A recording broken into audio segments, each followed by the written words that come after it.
ஒரு காட்டுல ஒரு அம்மா சிங்கம் தனது 2 குட்டிகளையும் அன்பாகவும் ரொம்ப பாதுகாப்பாகவும் வளர்த்துட்டு வந்தது. ஒரு நாள் அந்த அம்மா சிங்கம் தனது 2 குட்டிகளோடையும் ரொம்ப சந்தோஷமா விளையாண்டுட்டு இருந்தது. அப்பொழுதுதான் ஒரு குட்டி ரொம்ப ஆழமான ஒரு பள்ளத்துல விழுந்துருச்சு. அதை பார்த்த அம்மா சிங்கம் கொஞ்சம் கூட யோசிக்காம தன்னோட குட்டியை காப்பாத்த அந்த ஆழமான பள்ளத்துல உடனே குதிச்சுது. அம்மாவை பார்த்த குட்டி சிங்கம் எனக்கு பயமா இருக்குமா அப்படின்னு அழுதுது. உடனே அந்த அம்மா சிங்கம் அம்மா வந்துட்டல்ல பயப்படாத அப்படின்னு சொல்லிச்சு. உடனே அந்த அம்மா சிங்கமும் தன்னோட குட்டிய தனது வாயில மென்மையா கடிச்சு அந்த ஆழமான பள்ளத்துல இருந்து பாதுகாப்பா மேல கொண்டு வந்தது. பாதுகாப்பா கொண்டு வந்த தன்னோட அம்மாவை ரொம்ப மரியாதையோடையும் அன்போடையும் 2 குட்டிகளும் பாக்குறாங்க. உடனே அந்த அம்மா சிங்கம் தாயின் அன்புக்கு பயமே கிடையாது அப்படின்னு தன்னோட 2 குட்டிகள்கிட்டையும் சொல்லிட்டு இருந்தது.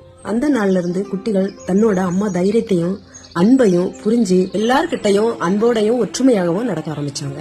நண்பர்களே, இந்த அம்மா குட்டி சிங்கங்களோட கதை உங்களுக்கு பிடிச்சிருந்தனா சப்ஸ்கிரைபர் பண்ணுங்க, கமெண்ட்ஸ் பண்ணுங்க, லைக் பண்ணுங்க. தேங்க்யூ.